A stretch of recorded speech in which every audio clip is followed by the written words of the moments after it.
Are you ready for more? Let's try another example. Here is a graph of the solution to the inequality x minus 2y is less than 3. What is the inequality when the point 7, 3 is substituted? Substitute 7 in for x and 3 in for y, and then simplify. 1 is less than 3 is true, so the point is a solution to the inequality. What is the inequality when the point 7, 5 is substituted? Substitute 7 in for x and 5 in for y, and then simplify. Negative 3 is less than 3 is true, so the point is a solution to the inequality. Which point comes closer to satisfying the equation x minus 2y equals 3? 7, 3 is closer.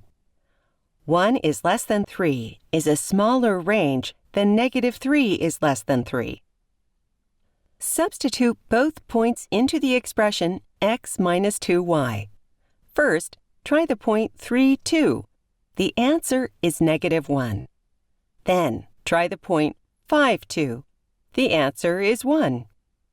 The point 5, 2 is closer to satisfying the equation because the expression equals 1, which is closer to 3 than negative 1 is. Can you think of a point in the graphed solution even closer to satisfying the equation x minus 2y equals 3? How about 2, 0? Let's try it. Substitute 2 in for x and 0 in for y. The expression x minus 2y equals 2. 2 is even closer to 3, so the point 2, 0 is closer to satisfying x minus 2y equals 3 than previous points.